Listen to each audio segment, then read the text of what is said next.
사기 같은 경우에는 한 2에서 3% 정도 5년 생존율이 보고되어 있다고 보시면 될 것 같으세요. 췌장암은 대부분 증상이 없거든요. 증상이 생기신다 그러면 기수로 따지면 초기는 이미 지났을 가능성.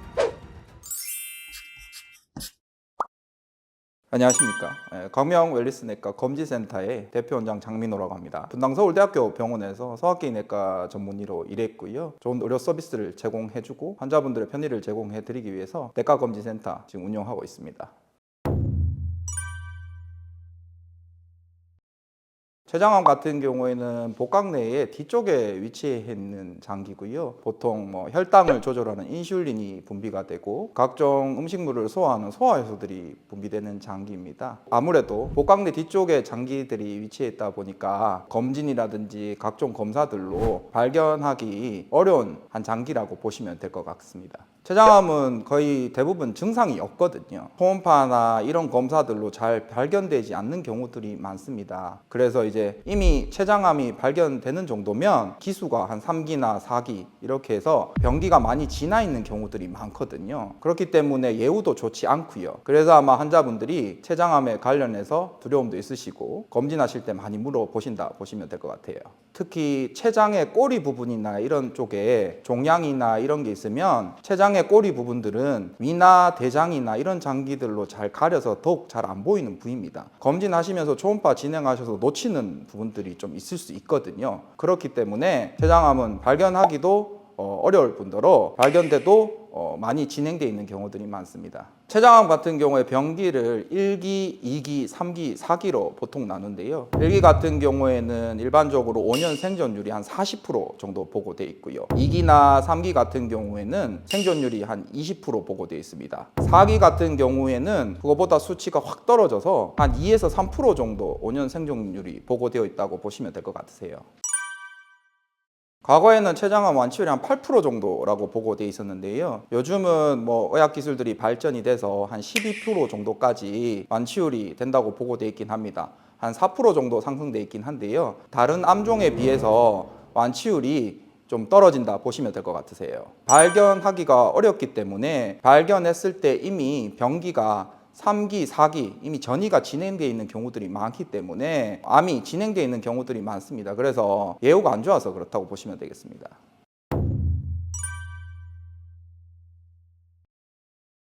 췌장암의 대부분은 무증상이 제일 많고요. 증상이 생기신다 그러면 소화불량, 복통, 황달, 체중 감소 이런 증상들이 생기실 수 있는데요.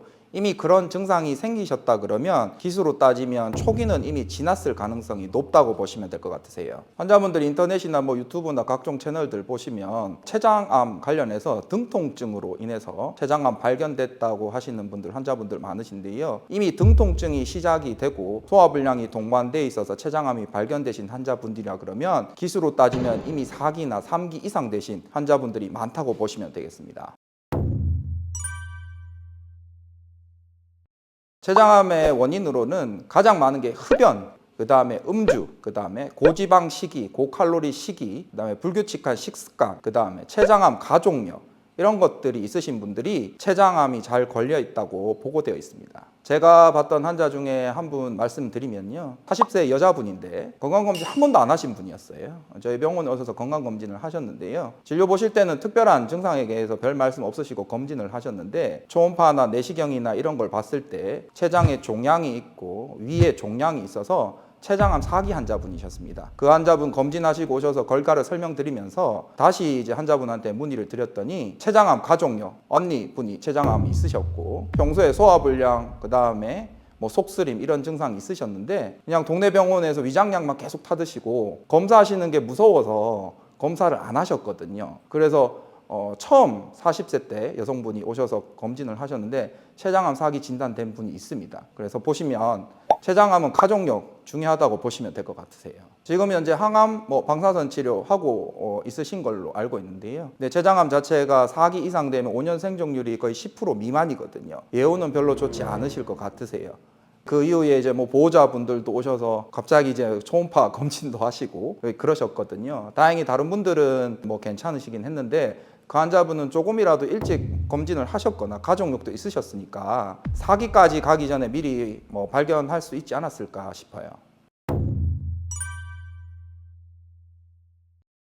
일반적으로 저희가 이제 병기라고 하면 1, 2, 3, 4기를 나누는데요. 한 1기 정도 되시면 췌장암은 원칙적으로 수술하시는 게 원칙입니다.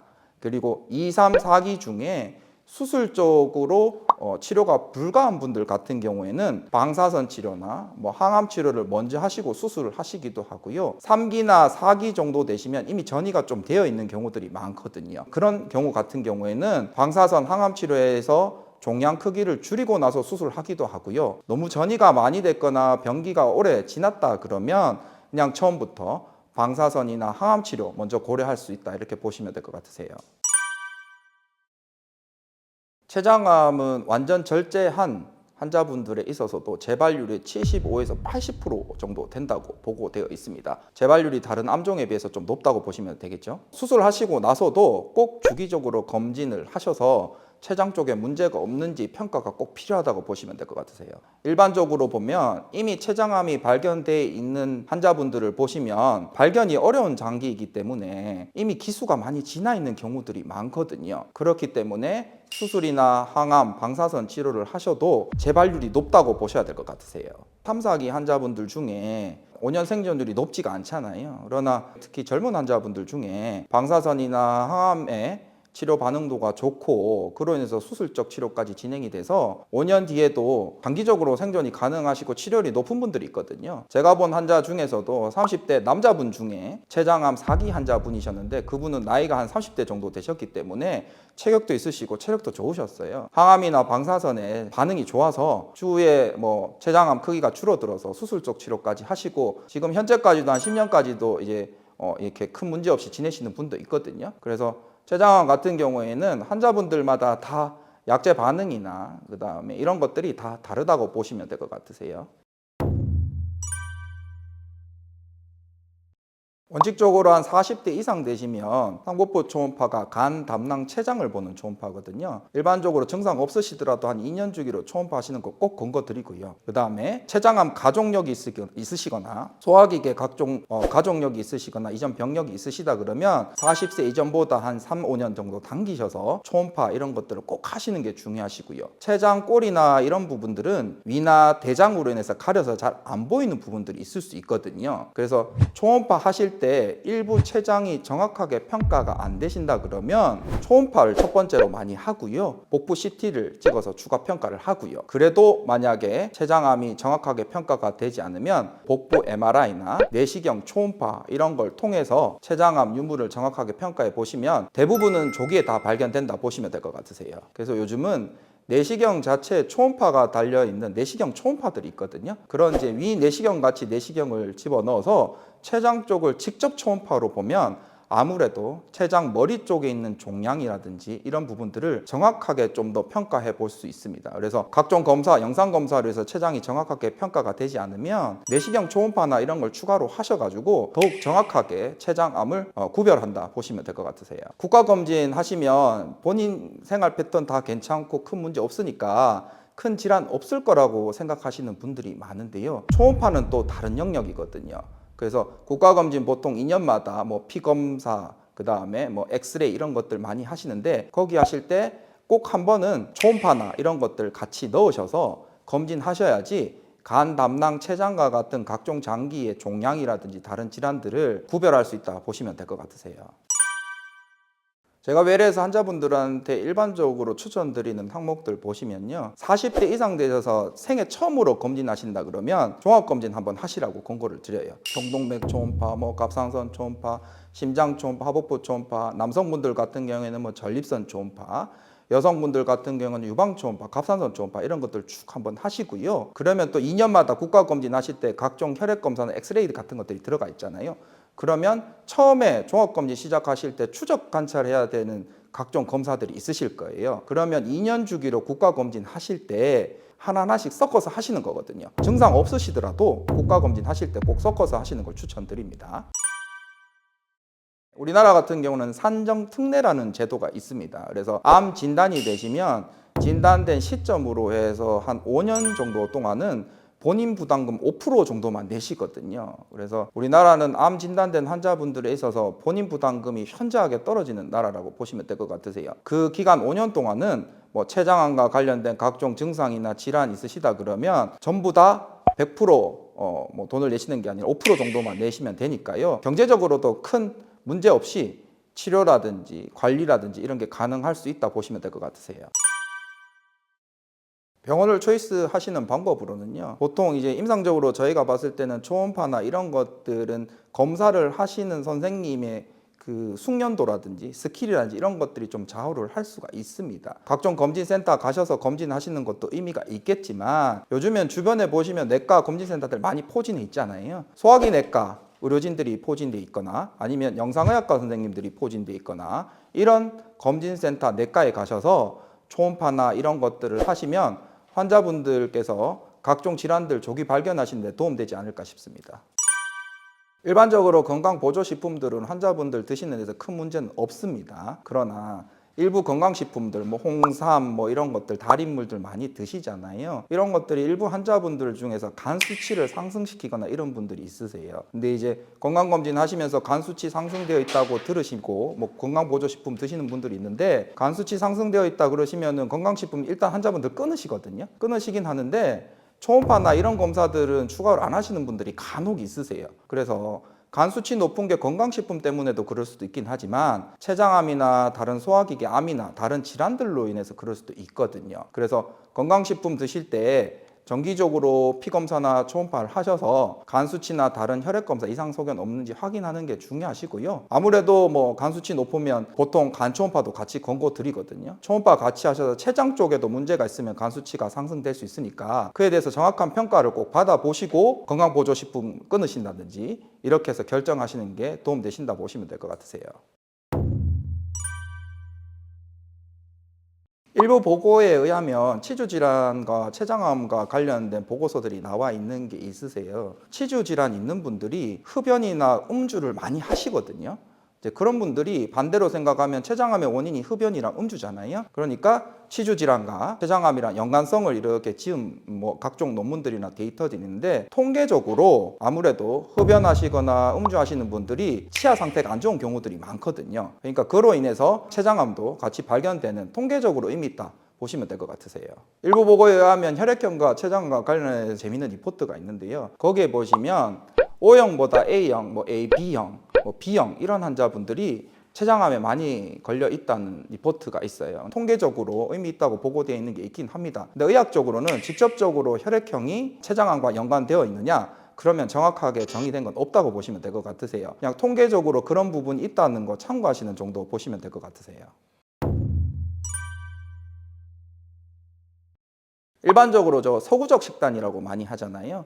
기름진 식단, 그리고 지방이 많이 들어간 음식, 이런 음식들이 췌장암을 일으킬 수 있는 요인이 된다고 보시면 될 것 같으세요. 채소들 종류, 푸른 채소들 드시는 게 중요하고요. 뭐 양배추나 시금치나 이런 초록색 색깔이 띠는 채소들 환자분들 쪽 드시라고 제가 외래에서 설명을 드리는데요. 그런 채소 종류 드시는 게 꼭 중요하고요. 과일 같은 경우에도 토마토나 이런 붉은 채소 위주로 드시는 것도 중요하고요. 식단을 그래서 채식과 과일들을 적절하게 섞으셔서 드시는 게 꼭 중요하고요. 환자분께서 혹시 뭐 기름진 뭐 삼겹살이나 이런 비계라든지 기름기가 많이 들은 음식들 드실 수 있잖아요. 사시다 보면. 그렇게 되시면 그 다음날 운동을 조금 더 하셔서 그걸로 커버를 한다고 보시면 될 것 같고요. 원칙적으로는 어쨌든 췌장암이나 이런 것들은 고지방 식이로 인해서 그런 췌장암이 유발된다고 되어 있으니까 최대한 좀 피해서 드신다 이렇게 보시면 될 것 같으세요. 췌장암에 대해서 환자분들이 많이 걱정하시고 뭐 이렇게 두려워하시고 이런 분들이 많은데요. 검진을 통해서 미리 췌장암이라든지 각종 췌장질환 찾을 수 있습니다. 병원 오시는 거 무서워하지 마시고요. 40대 이상 되시는 환자분들께서는 복부 초음파, 췌장, 간 이런 보는 초음파들을 꼭 2년 주기로 하시는 게 중요하고요. 가족력이 있으시다 그러면 그 전보다 더 당기셔서 30대라도 초음파를 꼭 주기적으로 하시는 게 또 중요하고요. 평소에 흡연, 음주, 식습관이 고지방 식이로 인해서 생활 패턴이 좀 이렇게 안 좋으신 환자분들 있으실 수 있잖아요. 그런 분들 같은 경우에도 초음파나 CT 같은 검사들을 통해서 췌장 쪽 평가를 꼭 받아보시면 조기에 발견되면은 치료율이 나쁘지 않거든요. 조기에 검진들 하셔서 건강 체크해 보시는 게 꼭 중요하다고 보시면 되겠습니다. 단순 소화불량 같은 경우에도 위암과 대장암의 전조 증상일 수 있거든요. 위암이 가장 무서운 게 80%거든요. 그로 인해서 암이 생기실 수 있는 확률을 조금 높이실 수 있거든요. 의학적으로 영양제들, 각종 영양제들 도움 되시냐 그러면 안녕하십니까? 광명 웰리스 내과 검진센터 대표원장 장민호입니다.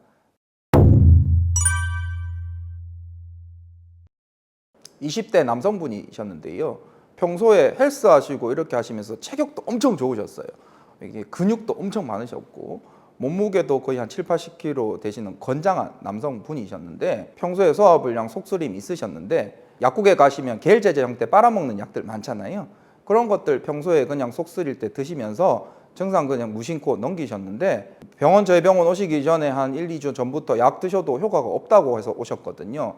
보통 20대부터 저희가 위내시경을 권고하거나 그러진 않거든요. 근데 그 환자분은 약 드셔도 효과적이지 않은 소화불량이나 속쓰림 증상으로 위내시경 하셨는데 보니까 이미 기수는 초기는 좀 진한 위암이었거든요. 그래서 소화불량 있는 환자분들 중에 일부 환자분들 암이라든지 이런 것들이 발생되는 분들이 있거든요. 약국에서 그냥 소화제 많이 사 드시잖아요. 속 안 좋으실 때 그냥 그렇게 드시고 무심결에 큰 증상 아니겠지 생각하고 넘기시는 분들 많으신데요. 단순 소화불량 같은 경우에도 위암과 대장암의 전조 증상일 수 있거든요. 그렇기 때문에 단순 소화불량도 그냥 무심결에 넘기지 마시고요. 평소에 소화불량이 심하시거나 약물로 드셨는데도 소화불량이 계속되시고 속쓰림이 지속되시고 체중 감소 이런 증상이 있으시다 그러면 꼭 위내시경과 같은 내시경 검사 받아보셔서 암이라든지 이런 질환 때문에 그런 증상 생기는 게 아닌지 꼭 체크해 보신다 보시면 될 것 같으세요.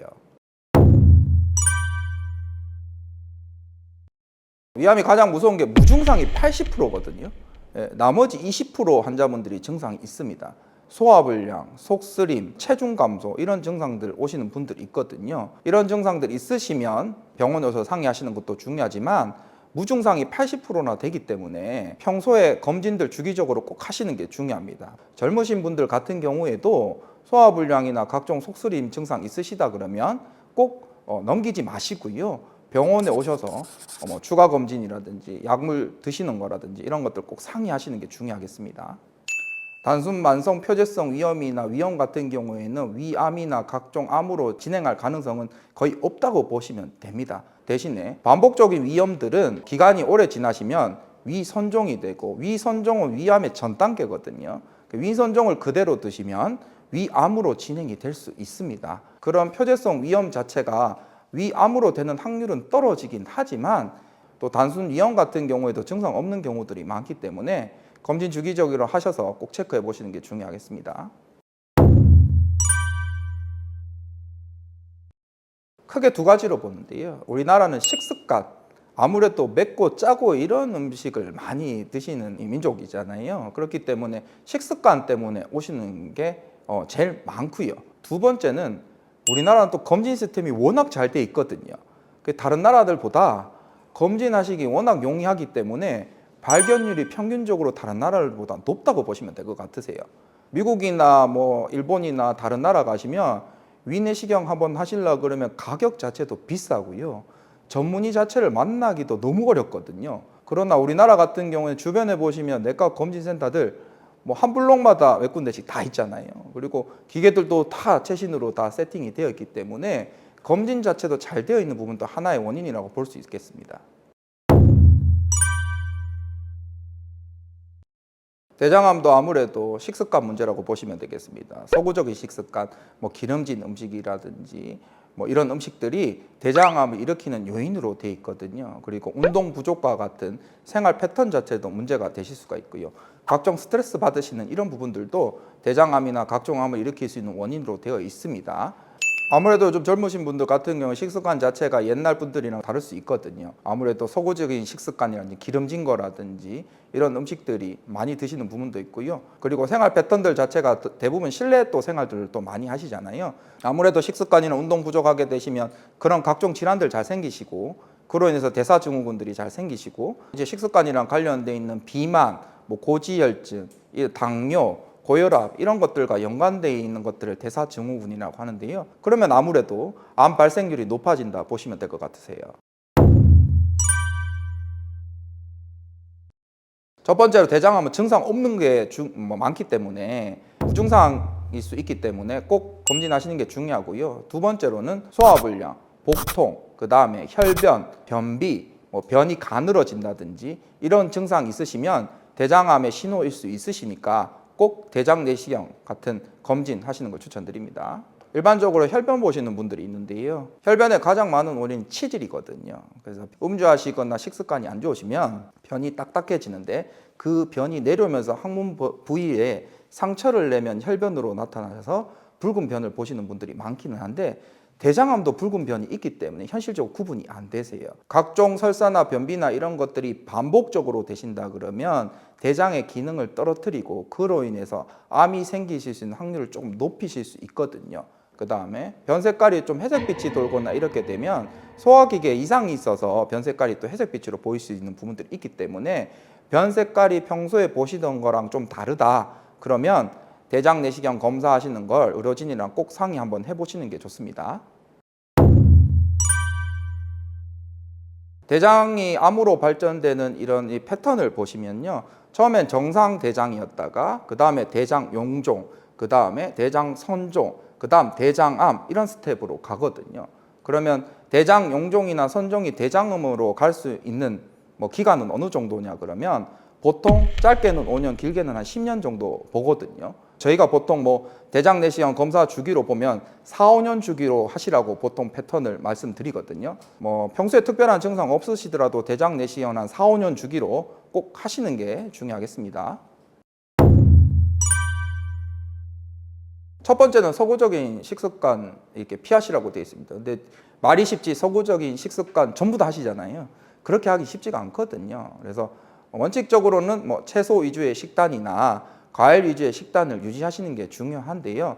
양배추라든지 토마토라든지 이런 채소들 위주로 챙겨 드시는 게 중요하고요. 한국 분들 아무래도 국 안 드시면 식사 못 하실 거예요. 그래서 국 드실 때 소금이나 나트륨을 좀 줄이는 게 중요하시고요.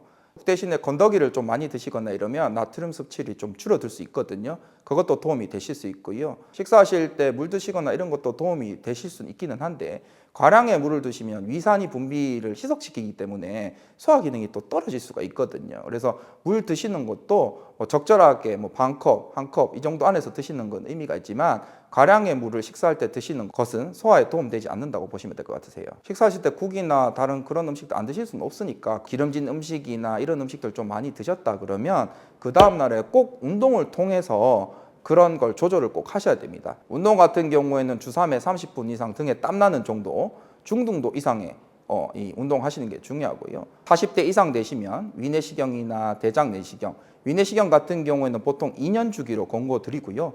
대장 내시경은 4, 5년 주기로 하시라고 꼭 권고를 드리고요. 대신에 대장 내시경 하실 때 이전에 용종을 떼셨거나 이런 병력이 있으셨다 그러면 대장 내시경 자체는 5년, 4년보다 조금 당기셔서 2년이나 3년 주기로 좀 하시는 걸 보통 권고 드립니다. 가장 중요한 건 금식입니다. 그리고 대장 내시경 같은 경우는 장 정결이고요. 위나 대장에 음식물이 남아 있거나 이러면 검사가 정확하게 되지 않으실 수 있거든요. 그래서 저희가 보통 위 내시경 할 때는 그 전날, 검사하기 전날 자정부터 한 8시간 전부터 금식하라고 권고를 드리는데요. 평소에 소화불량이 있으셨거나 위암 수술을 하셨거나 대장암 수술을 하셨거나 이런 분들 같은 경우에는 소화 기능이 조금 떨어져 있거든요. 그렇기 때문에 금식 시간 보통 8시간 권고 드리는데 그거보다 조금 당기셔서 먼저 금식하라고 권고를 드리고요. 대장 내시경 같은 경우에도 아무래도 장 정결제로 잘 안 비워지는 분들이 있거든요. 보통 저희가 3일 전부터 음식 같은 거 가리시라고 권고를 드리는데 하루나 이틀 더 당기셔서 길게는 일주일까지도 저는 권고를 드리거든요. 그렇게 미리 당기셔서 음식 조절하시고 장 정결제, 장 비우는 약 드시고 대장 내시경 검사하시는 게 도움된다고 보시면 되겠어요. 보통 저희가 대장에 큰 질환이 없으셨다 그러면 4년 주기로 이렇게 대장 내시경 권고를 드리는데 그 중간에 대장암이 발견되시는 분들 있으세요. 저희가 중간암이라고 얘기를 하는데요. 그런 환자분들 이전 내시경 사진들이나 결과들을 보면 장 정결이 제대로 되지 않아서 장에 있는 각종 선종이나 영종들, 뭐 이런 암이란 이런 것들이 정확하게 평가 안 되신 분들이 있거든요. 그래서 대장 내시경 할 때는 무엇보다 중요한 게 장정결입니다. 그래서 그걸 위해서는 식사 조절 꼭 중요하시고요. 장정결제 저희가 안내해 드리는 대로 꼭 드시는 게 중요하다 보시면 되겠습니다. 40대 여성 환자분입니다. 정기적으로 40대부터 4년, 5년 주기로 대장 내시경 차곡차곡 잘 해오신 환자분이었습니다. 근데 40대 중반 이후쯤에 검진하셨는데 대장암이 발견이 되셨거든요. 그래서 그 환자분 그 전에 내시경 한 사진을 보면 장정결이 좀 안 된 부위에서 장이 제대로 평가 안 되신 환자분이었어요. 그러니까 그때 검사하실 때는 괜찮았기 때문에 저희 쪽에서는 한 4, 5년 뒤쯤에 하시라 이렇게 권고를 드린 건데 장정결이 제대로 안 돼서 대장암을 놓친 케이스거든요. 그렇기 때문에 다시 말씀드리지만 장정결 무엇보다도 중요하다고 보시면 되겠어요. 가장 표준적인 검사는 대장 내시경이라고 보시면 되겠습니다. 근데 요즘 뭐 인터넷이나 유튜브나 각종 채널 뭐 병원에 가시면 각종 대장암 진단 보조 키트들이 있으세요. 대변에 나오는 암과 관련된 각종 DNA들을 뽑아서 그걸로 인해서 대장암이 있는지 유무를 평가하시는 건데, 그런데 그런 검사들은 정확도가 100%가 아닙니다. 그래서 환자분들 중에 대장 내시경 하시는 게 너무 힘든 분들, 예를 들어서 뭐 파킨슨이나 뇌졸중 이런 것들이 있으셔서 대장 장정결제를 드시기 힘든 분들 같은 경우에는 어쩔 수 없이 그런 대장암 보조 키트들을 통해서 대장암 유무를 평가받아 보시는 게 의미가 있는데요. 그렇지 않은 분들 같은 경우에는 대장 장정결제 같은 거를 드시고 대장 내시경 하시는 게 중요하고요. 정 안 되신다 그러면 저 같은 경우에는 복부 CT라도 꼭 찍어 보시라고 권유를 드리거든요. 복부 CT를 통해서도 작은 대장 선종이나 이런 것들은 발견은 안 되지만 대장암이나 이런 질환들은 발견되는 경우들이 있기 때문에 가장 중요한 건 다시 말씀드리지만 대장 내시경이고요. 그거라도 안 되시면 대장암 진단 보조 키트나 복부 CT 이런 것들 꼭 찍으셔서 대장암을 조기에 발견하시는 게 중요하겠습니다. 환자분들 중에 내시경 하러 오실 때 이미 두려워서 오시는 분들이 있거든요. 아, 내시경 하는 게 너무 무서워요. 내시경 해도 되나요? 할 수 있을까요? 그런 두려움이 있는 분들 첫 번째고요.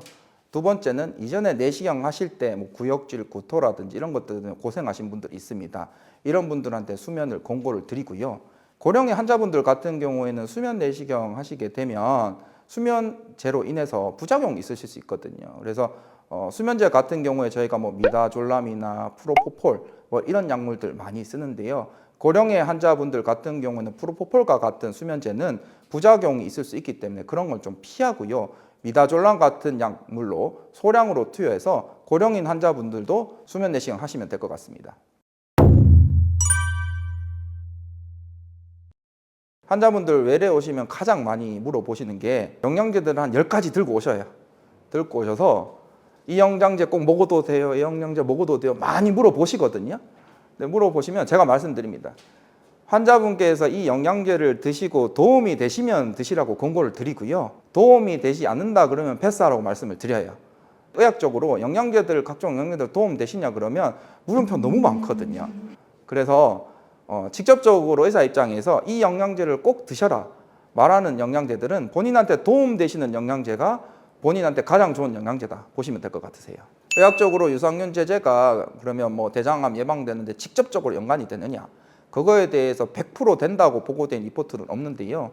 일부 리포트들 중에서 유산균 제제를 드시면 대장암이 생기는 확률을 좀 줄인다 이런 리포트들이 있기는 하거든요.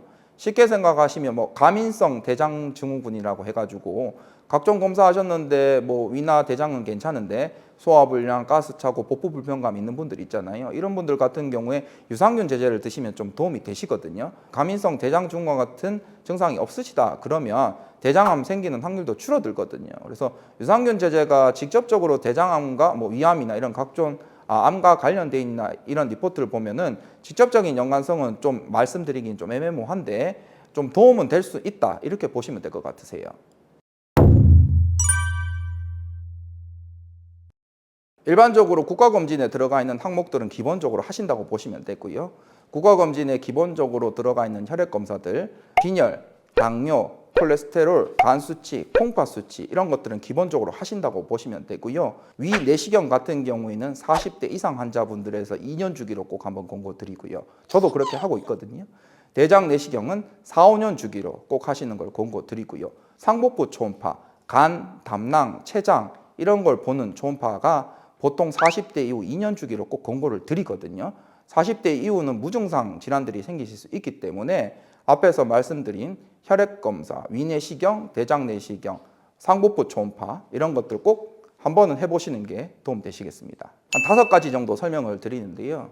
검진센터 가시면 제일 많이 하는 게 펫CT. 펫CT 같은 경우에는 암이 진단된 환자분들에 있어서 병기를 평가하는 데 의미가 있지 굳이 펫CT는 과학검사라고 보시면 되겠습니다. 아무래도 방사선도 많이 쬐거든요. 두 번째는 머리 MRI들 많이 찍으시는데요. 머리 MRI 같은 경우에는 평소에 어지럼증, 두통 이런 신경학적 증상 있으시면 뇌경색, 뇌졸중 이런 질환들 찾는 데 의미가 있는데 머리 MRI도 좀 과한 검사라고 보시면 될 것 같으세요. 대신에 머리 혈관들이나 이런 것들은 뇌동맥류 깔이라고 하는데 그런 것들은 증상 없을 수 있기 때문에 머리 MRA 정도는 한번 찍으셔서 평가받아 보시는 건 의미가 있고요. 세 번째 같은 경우에는 대장암 각종 보조 진단 키트들입니다. 아까 말씀드린 것처럼 정확히 100% 검사들이 아니거든요. 그렇기 때문에 장정결제 드시는 게 큰 무리가 없으시다 그러면 대장 내시경 하시는 걸 꼭 추천드립니다. 그리고 네 번째로는 국가검진에 위내시경 위장 조영술이라는 검사가 들어가 있는데요. 위장 조영술 같은 경우에는 우리나라 옛날에 위내시경이 검사들이 여의치 않을 때 많이 하던 방법들인데 이런 위장 조영술은 100% 정확한 검사가 아니거든요. 그래서 위내시경 기계를 삼키거나 이런 게 힘드신 분들이 아니다 그러면 위내시경 하시는 걸 꼭 권고를 드립니다. 그리고 5번째 같은 경우에는 각종 검진하실 때 폐기능 검사라고 많이 하실 거예요. 평소에 흉통, 호흡곤란, 가족력 이런 게 없으시다 그러면 폐기능 검사하시면 대부분 정상으로 나오시거든요. 폐기능 검사도 특별한 병력 없으시다 그러면 과한검사라고 보시면 될 것 같으세요. 제가 내시경을 시작한 지 지금 10년 차거든요. 소화기 내시경 세부 전문의는 일정 수준 이상의 병원에서 일정 기간에 소화기 관련된 트레이닝, 내시경 포함해서요. 그런 트레이닝을 받은 사람들한테 주어지는 자격증이라고 보시면 될 것 같으세요. 아무래도 경험이 많으면 그만큼 내시경 할 때 각종 질환을 찾아낼 수 있는 능력이 더 커지고 각종 질환을 조기 발견할 수 있는 능력이 크다는 거거든요. 그래서 각종 검진센터 내과 가시면 뭐 여러 선생님들 계실 거예요. 모든 선생님들 다 잘하신다고 저는 믿어 의심치 않는데 이왕이면 소화기 내시경 세부 전문이 있는 선생님들, 경험 있는 선생님들 쪽에 내시경 받으셔서 정확한 검진 받으시는 걸 추천드립니다. 아무래도 제가 소화기 내과를 전공하다 보니까 아무래도 위나 대장, 그다음에 뭐 각종 간, 담낭, 췌장과 같은 소화기계 질환에 있어서 환자분들 많이 접하게 되는데요. 환자분들한테 가장 말씀드리고 싶은 건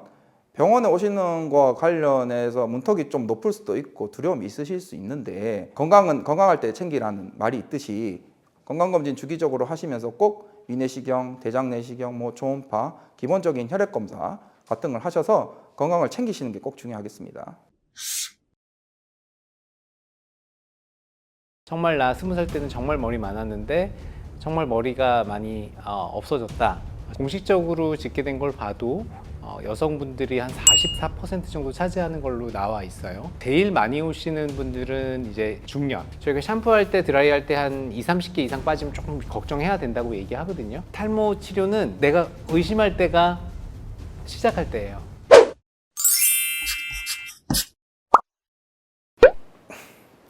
안녕하세요. 친절한 대학 시청자 여러분. 저는 강남역에서 그 탈모를 전문으로 하는 병원 뉴에어 성형외과를 운영하고 있는 김진호라고 합니다. 과거에는 이제 우리가 흔히 얘기하는 탈모, 소위 대머리라고 하는 그런 분들은, 그리고 특히 병원에 내원하시는 분들은 거의 대부분이 남자였어요. 특히 40대 이상의 우리 아저씨들, 할아버지들 이런 분들이 많았다면 최근의 추세는 여성분들이 굉장히 많이 늘고 있습니다. 지금 현재까지 이제 병원에 내원하는 분들의 통계를 보면 공식적으로 집계된 걸 봐도 여성분들이 한 44% 정도 차지하는 걸로 나와 있어요. 계속해서 늘고 있는 것 같습니다. 왜냐하면 노년층 인구가 늘고 있는 게 일단 첫 번째인 것 같고요. 과거에는 그냥 그러려니 사셨던 분들이 이제는 신경을 써야겠구나 하고 내원하시는 분들이 많아지는 것 같습니다. 그래서 실제로 제 병원에서 느끼는 비율도 탈모 치료를 하러 오시는 분들에서는 한 40% 정도 되는 것 같고요. 실제로 이제 모발 이식 같은 수술까지 가는 경우는 물론 남성분들이 많지만 치료까지 포함을 하면은 여성분들의 비율이 굉장히 높아지고 있고 계속해서 앞으로도 높아질 것으로 예상합니다. 제일 많이 오시는 분들은 이제 중년, 40대 이상 분들이 조금 많은 것 같고요. 또 드물지만 꽤 많은 비중을 차지하는 분들이 또 20대, 30대 분들도 꽤 많이 내원을 하고 계세요. 가장 흔한 거는 이제 유전성 탈모가 가장 흔한 원인이에요. 그러니까 남성하고 사실 비슷하죠. 근데 남성에서는 이제 남성 호르몬이 발현을 해서 젊은 나이부터 탈모가 된다면 여성 호르몬이 많이 나오는 시기에는 이 여성 호르몬이 탈모를 지켜주거든요. 그렇기 때문에 20, 30대는 잘 발현을 안 해요. 그러다가 남성 호르몬이 늘어나고 여성 호르몬이 줄어드는 이제 그 갱년기 시점이 되면은 그때 이제 탈모가 많이 생겨서 오시죠. 그래서 그게 가장 흔한 유형의 탈모, 유전성 탈모 라고 저희가 보통 보고 있는 거고요. 두 번째로는 이제 스트레스에 의한 탈모도 굉장히 늘고 있습니다. 스트레스는 굉장히 다양하게 있는데요. 그런 스트레스 탈모 중에 또 하나가 이제 많이 오시는 게 또 다이어트죠. 다이어트를 하게 되면 이제 영양 불균형이 생기면서 특히 굶으면서 하는 다이어트를 하시는 분들이 탈모가 많이 와요.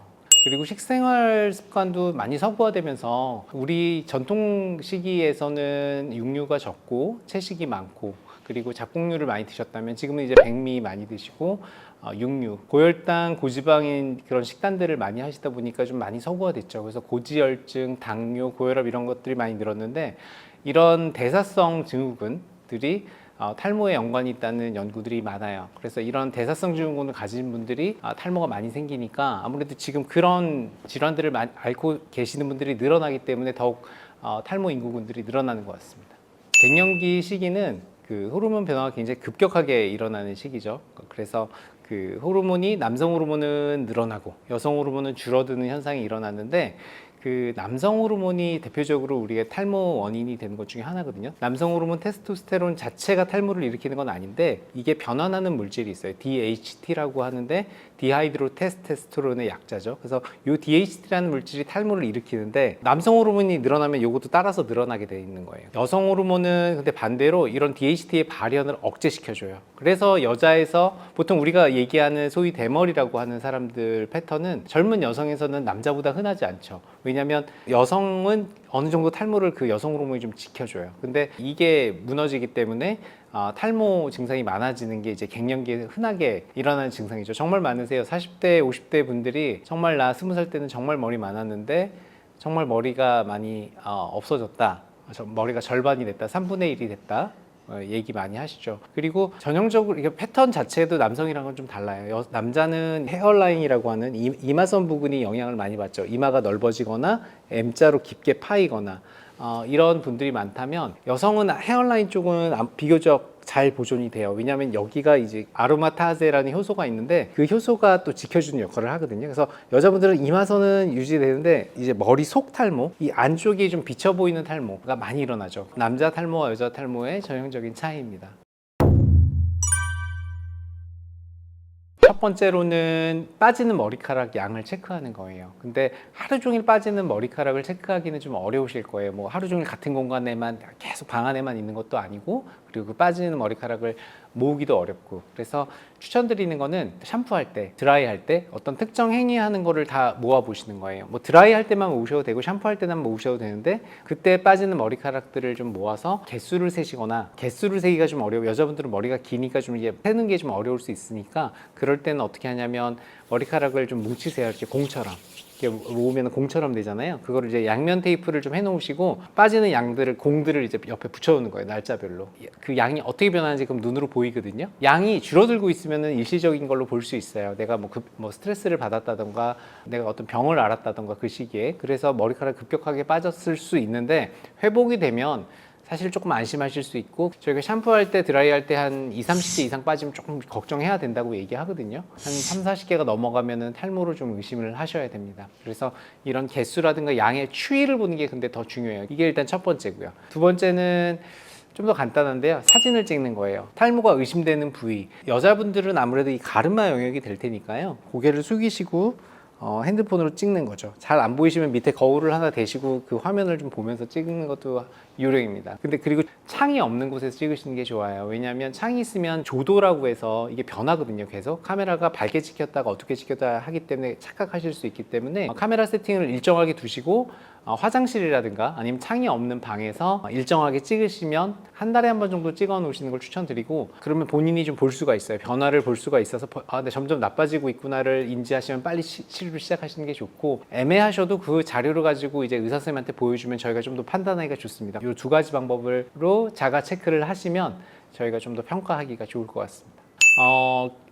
제일 흔한 거는 아무래도 비만하신 분들이 아무래도 그래요. 왜냐면 비만하게 되면은 그 지방세포에서 스테로이드 호르몬을 많이 배출하는데, 스테로이드 호르몬이 남성 호르몬으로 바뀌어요. 탈모의 원인이 되는 그 DHT라는 물질이 따라서 늘어나게 되거든요. 그렇기 때문에 비만한 분들, 고혈압, 고지혈증, 당뇨가 있는 분들, 이런 분들이 많이 생깁니다. 그래서 갱년기 탈모도 아무래도 이게 자극되는 요소가 되는 것 같아요. 그래서 우리가 탈모가 일어나면 특히 어느 정도 체중이 좀 불었다고 생각하시는 분들은 좀 체중을 줄여주시는 것도 좋습니다. 그리고 폐경 시기가 좀 일찍 온 분, 아무래도 그렇게 되면 폐경 시기가 딴 사람보다는 더 길어지는 거죠. 여성 호르몬이 날 지켜주는 기간이 줄어든 거기 때문에 폐경이 일찍 오거나 아니면 폐경 후로 시간이 좀 지나갈수록 탈모가 될 확률은 높아지는 거죠. 머리 스타일이 일단 제일 먼저 안 나와요. 처음에 제일 느껴지는 증상은, 옛날에는 이렇게 머리가 좀 붕 뜨고 스타일도 금방 만들어졌는데 머리 꾸미는데 시간이 오래 걸린다. 그러면 좀 일단 제일 처음 의심해 보셔야 됩니다. 그리고 두 번째는 샴푸하시거나 드라이 하실 때 머리카락이 많이 보여요, 옛날보다. 이게 좀 많이 느껴지는 증상이고요. 그리고 이제 거울을 봤을 때 우리가 탈모가 어느 정도 진행됐을 때 느껴지는 증상은 머리속이 비쳐 보입니다. 가르마가 넓어지는 거죠. 옛날엔 가르마가 좁고 검은 부분이 많았다면 이제는 빛이 강한 어떤 환경에서는 특히 두피가 많이 하얗게 보이는, 가르마가 넓어지는 증상이 일어나게 됩니다. 이 세 가지 증상들이 대표적으로 이제 갱년기 탈모에서 나타나는 증상이라고 할 수 있겠어요. 우리가 흔히 알고 있는 남성 탈모하고는 다르게 이마선은 유지가 돼요. 가르마는 넓어지지만 이마선에 있는 머리카락들은 유지가 되고 머리 속 안쪽만 탈모가 일어나죠. 그래서 우리가 속칭 이제 소갈머리 탈모라고 하는 그런 현상이 일어나게 됩니다. 그래서 이마가 넓어지거나 하는 증상은 좀 드물고요. 이마의 넓이는 그대로 있는데 머리 속이 없어지는 이런 형태의 탈모가 많이 일어납니다. 근데 정말 심한 분들은 정수리 쪽에 머리가 셀 수 있을 정도로 뻥뻥 뚫려서 오시는 분들도 있거든요. 근데 보통은 그 전에 오세요. 50% 법칙이라는 게 있거든요. 그게 무슨 뜻이냐면 50% 정도 머리카락의 양이 줄었을 때 사람들이 봤을 때 탈모로 인지를 해요. 친구가 예를 들면 머리가 20% 줄었다고 우리가 보자마자 친구한테 야, 너 머리숱이 많이 줄었다 이렇게 알아차릴 수 있는 건 아니라는 거죠. 그래서 50% 정도 줄어야 사람들이 이제 지적을 하기 시작하고 알아보기 시작하는 거니까, 머리카락에 관심이 정말 없었던 분은 50%대까지 모르기도 해요. 근데 보통은 이제 빠지는 양이라든가 스타일링에서 느끼기 때문에 저는 그거의 한 절반 정도 수준, 25%에서 30% 정도 머리숱이 줄었을 때 본인이 인지를 하는 것 같아요. 문제는 여기서 치료를 시작하시면 되게 사실 괜찮아요. 왜냐면 탈모 치료는 골든타임이라는 게 있는데요. 빨리 치료를 시작할수록 효과가 좋습니다. 우리가 어떤 치료 행위를 했을 때 이 반응이 좋겠다라고 하는 것을 기대하는 두 가지 전제 조건이 있는데요. 첫 번째는 젊은 나이입니다. 아무래도 좀 어릴 때 시작할수록, 갱년기가 시작한 초반이 되겠죠. 빠르면 뭐 30대에 느끼시는 분도 있을 거고요. 그때 내가 처음 탈모를 느끼는 시기에 시작을 한 반응이 좋고요. 두 번째는 탈모가 일어난 지 얼마 안 된 사람이 할수록 반응이 좋습니다. 어떻게 보면 두 개가 비슷하긴 한데요. 탈모가 일어났는데 5년 이상 방치를 하게 되면 탈모 치료 효과가 조금 급감한다는 연구가 있어요. 왜냐하면 모발이, 뿌리는 남아있는데 모발을 생산하지 않게 되는 게, 그러니까 나무로 생각하면은 위에 기둥이 없는 거죠. 그냥 뿌리만 땅 밑에 살아있고, 근데 우리는 나무가 있는지는 모르죠. 근데 그 상태에서 우리가 잘 가꾸면 얘가 다시 이 나무가 그 줄기를 생산하기 시작하는 거죠. 근데 5년 이상 방치하고 뿌리만 남아있는 그 뿌리, 그러니까 우리는 모낭이라고 하는데, 그 모낭은 점점점 퇴화하려는 성질을 가져요. 그래서 5년 이내에 가능하면 치료를 시작하자. 제일 먼저 하는 거는 일단은 현미경으로 머리카락을 봐요. 현미경으로 진짜 머리카락의 굵기라든가 모발 사이의 간격이 얼마나 벌어졌는지, 그리고 형태에 따라서 이게 어떤 가느다란 모발의 비중이라든가 또는 남아있는 모공의 패턴 이런 걸 보면서 하는 현미경 검사가 일단 첫 번째고요. 두 번째는 우리가 두피 사진을 또 멀리서 찍습니다. 그러니까 미세하게 우리가 현미경으로 직접 근접해서 찍는 사진 하나와 그 다음에 일반적으로 우리가 찍는 사진으로 두피 전체를 하나 찍는 게 있고요. 두피 상태를 전체적으로 그런 사진들로 확대 또는 이제 멀리서 하는 사진들로 평가하는 게 하나가 있고요. 두 번째는 이제 혈액 검사를 통해서 전체적인 호르몬 레벨을 보게 됩니다. 그리고 여성 탈모 중에서 이제 흔한 것 중에 하나가 이제 미네랄들의 밸런스가 깨지는 거거든요. 영양소들의 그 밸런스가 깨지는 건데, 뭐 아연이 결핍된다든가 또는 빈혈이 있어서 철분이 떨어져 있다든가 이런 것도 굉장히 탈모의 원인이 돼요. 당뇨라든가 아니면 갑상선 질환이라든가 이런 게 있으신지도 우리가 혈액 검사를 통해서 파악을 하게 되죠. 일단 제일 쉬운 거는 혼자 치료하시는 거예요. 고혈압 당뇨 약을 처방받듯이 탈모 약을 저희가 이제 처방을 해드리면 약을 바르고 먹고 하는 게 있습니다. 근데 여성 탈모에서는 제일 대표적인 게 이제 미녹시딜이라는 약인데요. 바르는 약으로 많이 나와 있습니다. 그리고 일반 의약품이라 이 약은 약국에서 바로 구매하실 수 있어요. 병원에 처방은 필요 없습니다. 그래서 하루에 2번 하시는 게 일단 원칙인데, 좀 농도를 높여서 한 번 쓰실 수도 있어요. 그래서 탈모 부위에 한 우리가 1cc, 1ml 정도를 도포하는 게 일단 원칙이고, 그래서 그 탈모 부위에 하루에 1회 혹은 2회를 도포해 주시는 게 일단 제일 먼저 쉽게 할 수 있는 치료고요. 두 번째는 이건 탈모 치료 약은 아니지만 모발 영양제, 맥주 효모라고도 많이 불리우고요. 또는 케라틴 복합체라고도 많이 합니다. 그래서 이런 모발을 구성하는 성분들, 비타민 B 어떤 복합체라든가 아니면 아연, 구리 뭐 이런 것들을 포함한 것, 그리고 또 하나 우리가 추가적으로 많이 강조하는 거는 비타민 D예요. 비타민 D 결핍으로 일어나는 여성 탈모가 꽤 많습니다. 그래서 비타민 D 수치도 우리가 체크를 해서 떨어졌을 때는 보충을 해주는 게 좋습니다. 그래서 이런 두 가지, 모발 영양제하고 미녹시딜 두 가지를 쓰시는 게 일단 혼자 하는 치료고요. 좀 더 적극적인 치료를 필요로 하는 분들은 이제 병원에서 모낭 주사라고 하는 치료가 있습니다. 두피에 모발 성장을 유도하고 그리고 탈모는 억제하는 그런 성분들이 있거든요. 그 성분들을 직접 두피에 주사하는 방법이에요. 그래서 병원 좀 더 적극적인 치료를 원하는 분들은 이런 주사, 그리고 레이저가 있거든요. 저준위 레이저라고 불리우는 레이저를 이렇게 쬐어줘서 모발 성장을 유도하는 이런 치료를 병원에서 하게 됩니다. 이게 이제 두 번째 병원에서 하는 비수술적인 치료들이고요. 이제 비수술적인 치료가 있다는 건 이제 수술적 치료가 있죠. 많이 알려진 이제 모발 이식. 남자분들은 모발 이식을 많이 받으시는 걸 아마 주위에서 보셨을 거예요. 근데 여자들은 남자보다 많지 않은 이유는 여성 탈모가 일어난 분들은 뒷머리까지 약해져 있는 경우가 많아요. 저희가 이제 모발 이식할 때 뒷머리를 재료로 쓰거든요. 옆머리나 뒷머리가 좀 우리가 보통은 딴 데보다 풍성한데, 여성 탈모가 심하게 진행된 분들은 옆머리 뒷머리도 많이 약해져 있어요. 그래서 재료가 되는 모발 자체가 적으니까 모발 이식할 수 있는 양이 좀 적어요. 뒷머리 옆머리가 좀 잘 보존된 여성 탈모는 저희가 모발 이식을 하는 것도 수술적 치료로 보지만, 뒷머리 옆머리가 건강한 한에서 할 수 있습니다. 그리고 두피 문신이라는 시술입니다. 두피 문신은 어떻게 보면 치료라고 볼 수는 없지만 흑채를 쓴 것 같은 효과를 내주는 거죠. 그래서 눈썹 문신하듯이 우리가 작은 선이나 점을 두피 내에 이제 채워 넣어서 하얗게 보이는 면적을 줄이는 거예요. 탈모가 너무 심하게 진행된 분은 문신이 약간 티가 날 수 있지만 머리카락이 존재하면서 사이사이 채워주면은 자연스럽습니다. 그래서 두피 문신도 하나의 또 치료법으로 생각해 보실 수 있겠어요. 일단 첫 번째는 덜 말리시는 거예요. 그 여자분들은 머리가 길기 때문에 사실 잘 안 말리시거든요. 제 딸만 해도 잘 안 말리고 그냥 자더라고요. 근데 생각보다 두피를 안 말리고 자면은 이제 염증이 일어날 확률이 좀 높아져요. 우리가 습한데 지하실 같은 데 곰팡이 잘 생기잖아요. 두피에도 곰팡이균이 살고 있는데 얘네들이 증식할 수 있는 좋은 환경을 제공해 주시는 거거든요. 그래서 두피는 좀 잘 말리시는 게 좋습니다. 뭐 시간이 없으시면 머리카락은 좀 덜 말리시더라도 두피는, 근데 너무 바싹 말리시면 또 안 좋아요. 피부도 우리 얼굴을 건조하게 만들면 안 되잖아요. 그래서 두피를 손가락을 넣고 이렇게 두피를 만져보시면서 이렇게 안에 바람을 사이사이 넣으셔서요. 이렇게 오래 안 걸립니다. 한 5분 정도면 충분히 다 두피 전체를 말리실 수 있을 거예요. 그래서 두피를 말려주시고 시간이 남으면 그때 머리카락을 말려주시면 좋고요. 두 번째로 피해야 할 행동은 손톱을 이용해서 두피를 긁는 행동이에요. 생각보다 이제 많이 하세요. 많이 하시는데 왜냐하면 시원하니까 그리고 가려우니까 그 손톱을 넣어서 두피를 긁으면서 하면 두피 역시 상처가 나거든요.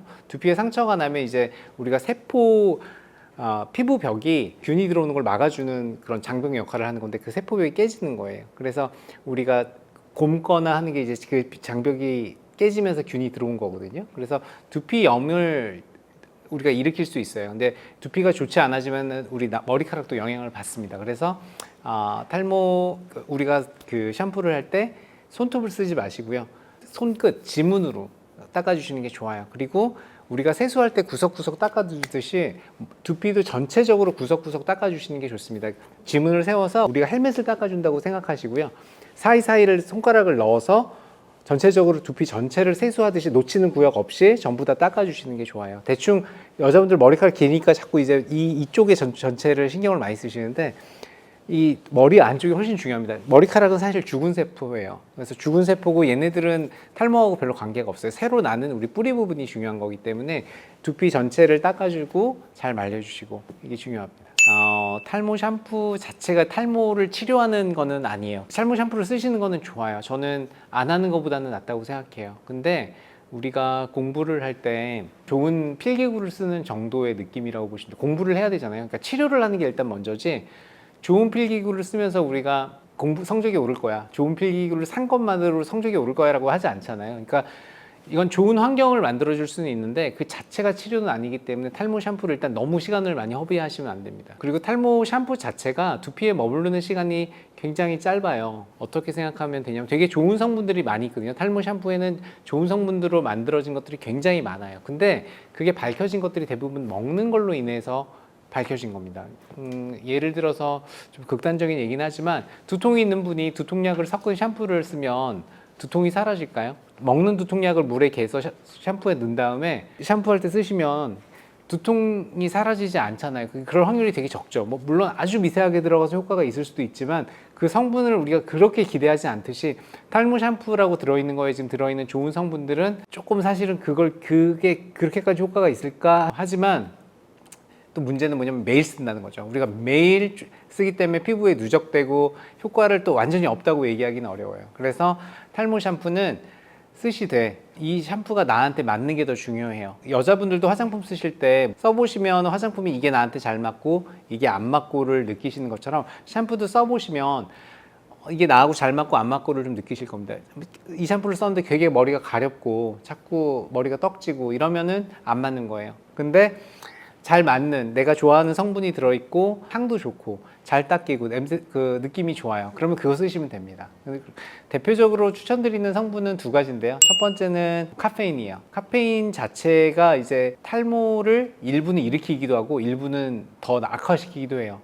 그래서 소량의 카페인, 여기서 소량은 하루에 커피 한두 잔 정도의 양을 얘기하는 건데 그 먹는 커피가 탈모를 예방하는 데 좀 도움이 된다. 그리고 탈모 치료 효과가 있다라는 연구가 있거든요. 근데 이거를 이제 바르는 걸로 했을 때 얼마나 효과가 있을까에 대한 그건 있지만 카페인은 좀 제가 써봤을 때 좀 괜찮아지는 느낌을 받았던 적도 있고 그다음에 우리 환자분들 중에도 카페인 샴푸 써서 조금 개선되는 분들을 봤어요. 뭐 소량이지만 뭐 엄청난 효과는 아니지만 그래서 카페인 샴푸가 그래도 전혀 의미가 없진 않구나라는 걸 느낀 적이 있고요. 두 번째는 맥주 효모입니다. 맥주 효모가 들어있는 샴푸들 요새 많이 나오는데 맥주 효모도 역시 먹었을 때 효과가 있는 거죠. 영양제로서는 많이 알려져 있는데 계속해서 매일 쓰시니까 어느 정도 누적되면은 그게 안 들어있는 것보다는 그래도 좀 더 기대할 수 있는 게 있을 것 같아요. 그래서 맥주 효모로 돼 있는 들어있는 성분 그것도 추천드린 성분 중에 하나입니다. 네 가지를 저는 일단 강조드리고 있습니다. 첫 번째는 잘 주무셔야 됩니다. 숙면. 이제 나이가 들면서 잠이 좀 줄다고 하는데 의식적으로 저는 7시간 이상 주무시는 것을 꼭 권해드리고 있어요. 면역력하고도 관계가 있습니다. 잠을 조금 자면 면역력이 떨어지는데 면역력은 탈모하고도 굉장히 밀접한 관계가 있어요. 그래서 잠을 잘 주무시는 게 중요하고 두 번째는 자주 드시고 그 다음에 채식 위주로 많이 드시는 거. 왜냐하면 비만하거나 고지혈증, 고혈압, 당뇨 이런 것들이 다 탈모를 악화시키는 요소들이거든요. 그래서 우리가 건강하게 몸을 유지하고 혈당을 올바르게 유지하고 혈압을 유지하고 그 다음에 고지혈증이 생기지 않게 몸을 관리해 주는 게 좋은데, 건강한 몸을 만드는 것 자체가 모발에 영향을 미치는 거예요. 딱 뭐 탈모에 좋은 음식, 탈모를 일으키는 음식 뭐 이런 걸 피한다기보다는 이런 우리가 건강에 좋은 음식들을, 내 몸을 좋게 하는 게 머리를 좋게 하는 거거든요. 근데 잘 아시잖아요. 우리 어떤 게 몸에 좋고 나쁜지는 여러분들도 잘 아실 거예요. 뭐 상식적인 수준에서 소식과 채식을 해주시면 될 것 같습니다. 그리고 가벼운 운동, 세 번째입니다. 너무 오히려 몸을 혹사하는 운동은 탈모에는 좋지 않다고 알려져 있어요. 우리가 근육을 키우고 막 이렇게 벌크업하는 이런 운동 자체는 오히려 탈모를 일으킨다는 연구들도 있기 때문에 너무 과한 운동은 피해 주시고, 그리고 그런 운동 자체가 또 몸에 스트레스를 굉장히 유발하는데 면역력을 떨어뜨립니다. 몸이 굉장히 기분 좋게 하실 만한 운동, 유산소 운동 위주의 스트레스 받지 않는 운동을 하시는 게 일단은 좋습니다. 네 번째는 스트레스 관리입니다. 그러니까 명상이나 요가 뭐 이런 것들을 통해서 스트레스를 관리해 주시는 게 좋아요. 이게 제가 의사들이 하는 말 중에 별로 좋아하지 않는 말이지만, 스트레스를 줄이세요. 방법은 굉장히 다양하겠죠. 그리고 탈모가 일어나는 분들이 사실 굉장히 스마트한 분들이 많아요. 반대로 얘기하면 굉장히 예민한 거거든요. 남들의 기분을 잘 읽고 전체적인 분위기를 잘 읽고, 이런 분들이 탈모가 잘 일어납니다. 그냥 탈모인 분들한테 물어보면 굉장히 정말 제가 느낄 때도 되게 스마트한 분들이 많아요. 그래서 의도적으로 조금 멍청해지시려고 노력해야 돼요. 덜 예민해지려고. 근데 이게 한꺼번에 바뀌지 않으니까 항상 머리카락을 생각하세요. 스트레스를 받거나 좀 내가 일에 쫓기거나 이럴 때는 내 머리 빠지지? 내가 일부러 좀 멍청해질 거야. 내가 분위기를 읽지 않을 거야. 딴 사람 마음을 읽지 않을 거야. 라고 의도적으로 좀 릴렉스 하는 게 되게 중요한 것 같아요. 그래서 그 말씀을 요새 많이 드리고 있습니다. 상식적으로 좋은 음식을 드시는 게 일단 좋지만, 굳이 제가 좀 몇 가지를 말씀드리면, 단백질이 풍부한 음식을 드시는 게 일단 제일 좋아요. 그래서 고기를 드실 때도 지방질을 빼고 살코기가 많이 들어있는 그런 육류를 드시는 게 좋고요. 그 다음에 많이 아시죠? 두부, 콩, 특히 이런 콩류들은 이소플라본이라고 하는 물질이 들어있는데, 이게 약간 여성 호르몬 같은 역할을 해줘요. 근데 여성 호르몬은 탈모를 지켜주는 역할을 하는 성분 중에 하나니까 이런 콩류, 콩, 두부들 챙겨주시면 좀 좋고요. 그 다음에 영양소들, 특히 비타민 D라든가 그 다음에 아연, 이런 성분들이 여성 탈모에 있어서 중요한데, 그 성분들이 많이 들어가는 음식들을 좀 챙겨 드시면 좋아요. 대표적으로 비타민 D가 많이 들어있는 것들은 연어라든가 삼치구이 뭐 이런 생선류들의 비타민 D가 많습니다. 그래서 생선들을 좀 챙겨 드시는 것을 추천드리고요. 그 다음에 아연이 많이 들어있는 거는 굴 같은 거요. 그러니까 굴이나 뭐 굴로 된 음식들 드시면은 아연들을 좀 섭취하시는 데 도움이 되고요. 우리가 단당류 많이 들어있는 이제 백미라든가 이런 것들은 혈당을 굉장히 올리는데, 혈당이 올라가는 자체가 당뇨를 일으킬 수 있는 영향이 되죠. 그래서 혈당이 왔다 갔다 하고 혈당 조절이 잘 안 되면 탈모를 유발할 수 있는 환경이 돼요. 단당류를 많이 먹는다고 해서 꼭 탈모가 바로 일어나는 건 아닌데, 이런 패턴들이 누적이 되면 아무래도 우리가 그 비만할 확률이 높아지고, 그리고 고지혈증이라든가 당뇨가 생길 확률이 좀 높아지죠. 그래서 이런 환경이 되면은 머리카락이 영향을 받아서 많이 빠지게 됩니다. 그래서 이런 단당류, 백미라든가 어떤 단당류가 많이 들어있는 음식들은 좀 피해 주시는 게 좋아요. 제일 일단 조심해야 될 거는 직사광선에 노출되지 않는 게 좋아요. 가뜩이나 지금 우리가 머리숱이 적은데 모자를 쓰면 탈모가 된다고 착각을 해서 그냥 모자를 안 쓰시고 햇빛에 노출해서 그냥 다니시는 분들도 있거든요. 근데 반대입니다. 모자 자체가 탈모를 일으키는 건 아닌데, 지저분한 모자만 아니라면 빛을 가려주는 게 되게 좋아요. 자외선이 피부를 노화시키거든요. 노화시키는 거는 탈모를 좀 더 자극을 하죠. 그리고 심한 경우에는 화상을 두피에 일으킬 수 있고, 이것은 피부 장벽이 무너지기 때문에 탈모를 만들 수가 있어요. 그래서 잠깐 나가시는 건 상관없겠지만, 오랜 외출을 그 햇볕을 보시면서 하실 때는 꼭 모자를 챙겨주시는 게 좋고요. 그리고 머리를 묶을 때 너무 꽉 묶지 않으시는 게 좋아요. 안 그래도 우리가 그 탈모가 일어나면 모발의 뿌리가 좀 얕아지거든요. 깊은 뿌리가 있을 때는 별로 상관없겠지만, 모발의 뿌리가 굉장히 표면적으로 가까워지고 있는데 너무 세게 당기면 뿌리가 얕은 나무를 잡아당기고 있는 거예요. 그러니까 견인성 탈모라고 하는 게 일어나는데, 그냥 이렇게 묶는 거는 괜찮으세요. 근데 정말 여기가 이마가 우리가 당겨질 정도로 이렇게 세게 묶으시는 분들이 있거든요. 그래서 그런 행동은 좀 피해 주시는 게 좋고요. 탈모를 걱정하시면 일단 본인이 탈모를 걱정하는 순간 탈모일 확률이 되게 높아요. 그리고 이걸 방치하시고 그냥 일시적인 걸로 생각하시거나 이게 뭐 더 나빠지지 않겠지라고 생각하시면 더 나빠질 확률이 분명히 있으니까, 탈모 치료는 내가 의심할 때가 시작할 때예요. 그러니까 시기를 놓치지 마시고 빨리 하면은 우리가 되게 해줄 수 있는 게 많거든요. 저희가 탈모를 예방하거나 더 진행을 더디게 하거나 심지어 더 나게 할 수도 있어요. 그러니까 치료를 가급적 빨리 시작해야 되고, 그거 헷갈리시면 일단은 가까운 병원에 가셔서 한번 진료를 받아보세요. 지금 상태에 대해서 체크를 꼭 받으시고 시작하시면 가능하면 빨리 시작하시는 게 제일 빠른 겁니다. 지금이 최악이라고 생각하시고 뭐 이 정도면 살 수 있겠지, 지금 이게 일시적인 거겠지, 난 다시 돌아갈 거야 라고 생각을 하시는데 굉장히 안타까운 시간이죠. 왜냐면 그때가 탈모가 굉장히 급격하게 진행되는 시기거든요. 특히 20대 중반에서 한 30대 중반까지 이 시기가 탈모가 굉장히 급격하게 진행을 합니다. 근데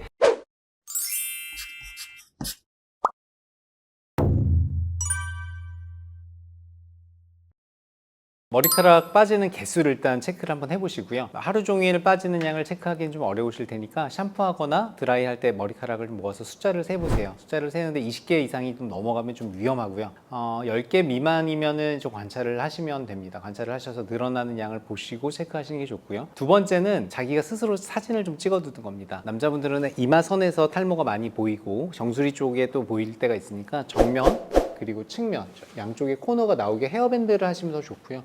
그 다음에 마지막으로 정수리 쪽을 찍어주셔서 이 사진들 한 4장 정도를 한 달에 한 번 정도 찍어주시면 이제 변화를 보고 내가 나빠지고 있구나 하면 빨리 치료를 시작하시고요. 비교적 잘 유지되고 있구나 하면은 조금 더 하여튼 상태를 보면서 우리가 좀 기다려봐도 되겠죠? 탈모를 방치하면 안 되는 이유는 더 나빠지기 때문이에요. 지금이 최악이라고 생각하시고 뭐 이 정도면 살 수 있겠지, 혹은 지금 이게 일시적인 거겠지, 난 다시 돌아갈 거야 라고 생각을 하시는데, 그런 탈모도 있어요. 물론 스트레스성 탈모라고 해서 그 스트레스의 원인이 없어지면 사라지는 그런 탈모들도 있습니다. 원형 탈모도 있고 또는 휴지기 탈모, 이런 것들이 그런 탈모들인데, 그게 아닌 탈모는 진행돼요. 그러니까 노화와 함께 진행되는 건데 그게 굉장히 빨리 진행되는 거죠. 그래서 나이에 비해서 더 나이가 들어 보이는 게 나는 두렵지 않다, 그리고 뭐 대머리가 돼도 난 괜찮다면 뭐 사실 이건 생명에 지장을 주는 것은 아니니까 좀 내비두셔도 되지만, 내가 신경을 쓴다, 더 나빠지지 않겠다 하시면 빨리 치료를 시작하는 게 좋고요. 그리고 아무래도 치료를 빨리 할수록 반응도 좋고 회복될 가능성이 높아지니까 초기에 병원에 오셔서 진단을 받으시는 게 좋고요. 그리고 많이들 좀 안타까운 거는 이걸 일시적으로 생각해서 방치하시거나 아니면은 다른 걸 민간요법들을 많이 해서 탈모 샴푸 바꾸고 두피 마사지하고 두들기고 콩 먹고 두유 마시고 이런 것들을 하시다가 한 4, 5년 정도 있다 오시면 굉장히 많이 진행돼서 오시니까 좀 안타까울 때가 많죠. 아무래도 바로 병원에 오지는 않고요. 그 연구에 따르면은 최소 3년 그리고 평균 5년 이상 걸린다고 해요. 탈모가 생기고 나서 병원에 오시기까지 걸리는 시간이요. 그래서 굉장히 안타까운 시간이죠. 왜냐면 그때가 탈모가 굉장히 급격하게 진행되는 시기거든요. 특히 20대 중반에서 한 30대 중반까지 요 시기가 탈모가 굉장히 급격하게 진행을 합니다. 근데 요 시기에 다들 이거를 좀 방치하고 탈모 샴푸 쓰시다가 콩 먹다가 3, 4년을 보내고 오시면 이때가 되게 그리워지는 거죠. 이때 치료를 하셨으면 더 잘 지켜줬을 수 있을 텐데 하는 약간 아쉬움이 있습니다. 그래서 내가 좀 머리숱이 줄었구나, 빠지는구나 느낄 때는 병원에 오셔서 탈모 약을 먹는 게 제일 쉽고 간단한 방법이에요. 근데 정말 많이 진행돼서 오신 분도 있어요. 그러니까 그래도 요새는 어느 정도 한 5년, 늦어도 5년에서 10년 정도 안에 오시는 것 같은데, 정말 최근에는 한 40대 분인데 20살 때부터 탈모했는데 지금 오셨다고 하더라고요. 그래서 생활이 너무 바쁘고 그래서 뭐 병원에 올 생각을 못 했다고 하시니까 거의 한 60대 정도로 보이죠. 왜냐면 여기 머리가 거의 없으니까요. 여기만 머리가 남아있을 정도로 됐는데, 근데 왜 이렇게까지 늦게 오셨는지 물어보니까 뭐 사는 게 힘들어서, 내가 살기가 바빠서 라고 얘기하시니까 뭐 저도 더 할 말은 없는데, 왜냐하면 신경을 안 쓰시면 괜찮아요. 사실 탈모라는 거는 정말 외적인 부분이고, 저는 성형외과 의사고 그러니까 꼭 해야 돼요? 라고 물어봐요. 그럼 제가 비슷한 예를 하나 들어드릴게요 하고, 저 쌍꺼풀 꼭 해야 될까요? 라고 물어봅니다. 이거는 자기 마음의 문제예요. 근데 정말 뭐 눈이 정말 누가 봐도 못생긴 거면 웬만하면 쌍꺼풀 수술을 하는 게 사회생활 하는데 좀 편하듯이, 이것도 탈모가 너무 심하면 사실 그분들이 받는 스트레스가 되게 생각보다 많아요. 우리나라는 특히 남의 외모를 평가하고 남의 시선을 신경 쓰는 사회예요. 그게 어떻게 보면 굉장히 우리나라가 발전하는데 도움이 됐죠. 경쟁하고 남의 시선을 신경 쓰고 더 이기려고 하는 거니까. 그래서 우리나라 발전의 원동력이기도 하지만 또 굉장히 많은 스트레스를 받는 원인이기도 합니다. 외국에서는 탈모약을 먹는 비율이 동아시아가 훨씬 높아요. 유럽이나 미국의 백인 흑인들은 그냥 탈모인가 보다 살다가 이제 좀 나이가 들면 그냥 머리 밀고 또는 혹은 탈모인 채로 살고 이런 사람들이 많은데, 우리나라는 굉장히 의식을 하죠. 나는 괜찮아, 신경 안 써. 하지만 속으로는 다 신경을 쓰고 계십니다. 초기 탈모는 저희가 해드릴 수 있는 게 되게 많거든요. 그래서 탈모를 느끼시면, 그리고 나중에 신경 쓰실 것 같으면 가급적 빨리 시작하시고, 정말 나는 신경 안 쓸 거야 하시면 정말 필요 없습니다. 뭐 머리카락 없어도 샴푸값 안 들고 미용실 자주 안 가서 좋죠. 그렇게 편한 부분도 있다고 또 얘기할 수도 있습니다. 남성 호르몬 때문에 생기는 게 가장 이제 유전성 탈모의 원인이거든요. 근데 남성 호르몬 테스토스테론이라고 하죠. 이 남성 호르몬이 변하는 물질이 있어요. DHT라는 물질이, 이게 탈모 유발 물질인데, 남자가 남성 호르몬이 많고 이게 DHT 양이 많기 때문에 탈모가 많이 생기는 거예요. 마치 햇빛이 더 많은 곳에 탄 사람이 많은 것처럼. 근데 이게 남성은 이 햇빛이 많으니까 당연히 그 햇빛이 없는 여성 호르몬이 일단 지켜주고 파라솔 역할을 하고요. 그래서 남성 탈모가 많은 겁니다. 남성형 탈모 패턴은 제일 흔한 거는 이제 M자형 탈모라고 그래서 진짜 M자 모양으로 이렇게 되는 거죠. 양쪽 모서리가 뒤로 들어가고 가운데는 이렇게 남아 있기 때문에 M자 탈모가 일단은 가장 흔하고요. 두 번째는 이제 O자형 탈모라고 그래서 정수리가 뻥 뚫리는 형태의 탈모 모양을 우리가 이제 O자형 탈모라고 하고요. 그다음에 또 U자형 탈모라고 그래서 M자가 깊어지면서 이 M자가 이어지는 형태를 이제 U자형 탈모라고 합니다. 그리고 M자와 정수리가 따로따로 있는 걸 이제 MO 복합형 탈모라고 하고요. 요 네 가지 패턴이 남성 탈모에서 보통 많이 일어나죠. 다 보시면은 옆머리하고 뒷머리는 괜찮아요. 우리 탈모가 굉장히 심각하게 진행된 분들 옆머리하고 뒷머리는 많죠. 근데 여기가 없어요. 그래서 지금 말씀드린 M자, O자 또는 U자 또는 이런 복합형태의 탈모든 다 이 위쪽, 앞머리부터 가마까지 이 위쪽을 침범하는 거고요. 옆하고 뒤는 비교적 온전하게 보존되는 게 유전성 탈모의 전형적인 특징입니다. 모든 탈모가 다 일단 빨리 오셔야 되겠지만, 왜냐하면 다 번질 수 있거든요, 다른 유형으로. 근데 딱 봤을 때 일단 제일 좀 많이 진행됐구나 라고 느끼는 건 U자형 탈모죠. 이런 U자형이 되는 거거든요. 여기가 다 앞머리가 없으니까 일단 제일 봤을 때 힘들어 보이죠. 더 나이가 많이 들어 보이고요. M자는 스타일로 가리면 되고요. O자형 탈모도 자기 머리 스타일이 주위에 머리가 좀 있으면 가릴 수가 있는데, 이 U자형 탈모는 가리기가 좀 어렵습니다. 그래서 U자형 탈모가 있는 분들은 좀 빨리 치료를 받으셔야죠. 병원에 오면 일단은 그 전체적인 두피의 사진을 찍게 돼요. 그래서 일단은 먼저 그냥 우리 일반적인 사진으로서 뭐 DSLR 카메라를 이용하든가 아니면 스캐너라는 전체적인 머리를 한꺼번에 찍을 수 있는 장비를 이용해서 머리카락의 전 방향 사진을 좀 찍어 두고요. 그 다음에 두 번째는 가까이서 모발 현미경을 통해서 탈모 부위와 또는 탈모가 없는 부위가 지금 어떻게 생겼는지를, 모발 밀도, 굵기, 그 다음에 머리가 빠진 패턴을 비교하게 됩니다. 그래서 큰 사진과 세밀한 사진 두 가지를 보통 찍어 두게 되죠. 제일 쉬운 거는 탈모 약을 드시는 겁니다. 남성 탈모의 근본이 되는 그 DHT라는 물질 자체를 뚝 떨어뜨리는 치료를 하는 건데, 남성 탈모 약들이 좀 있어요. 뭐 성분으로 얘기하면 피나스테리드, 두타스테리드라는 성분으로 유명한데 DHT의 생성을 줄이는 역할을 하게 됩니다. 그래서 탈모약 먹는 게 일단 제일 쉽고 편한 방법이에요. 그래서 탈모약 드시는 게 일단 첫 번째가 있고요. 두 번째는 좀 더 적극적인 치료를 원하는 분들은 직접 두피에 모발이 성장할 수 있는 성분 또는 탈모를 억제할 수 있는 성분을 직접 주사하는 성분이 있는데, 병원에 주기적으로 오셔서 맞으셔야 됩니다. 그래서 일단은 혼자 하는 치료 먼저를 해보시고 병원 치료를 반응이 좀 적거나 그랬을 때 더 하게 되는 이런 패턴으로 보통 많이 하죠. 그리고 세 번째로는 이제 모발 이식 방법이 있습니다.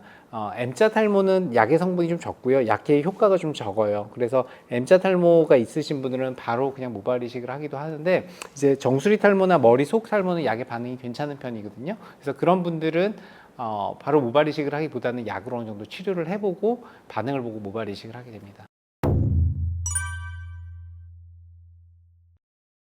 대표적으로 이제 약 이름은 프로페시아라고 많이 알려진 피나스테리드라는 성분이 있고요. DHT라는 탈모 유발 물질을 줄이는 효과로 탈모를 억제하게 됩니다. 그래서 가장 대표적으로 많이 쓰는 약이고, 두타스테리드라는 약은 탈모 억제 기전을 몇 가지를 좀 더했어요. 그래서 피나스테리드보다 조금 뒤에 나온 약이고, 아보다트라는 상품명으로 유명합니다. 그래서 피나스테리드가 DHT를 70% 차단한다면 두타스테리드는 90% 정도 차단해요.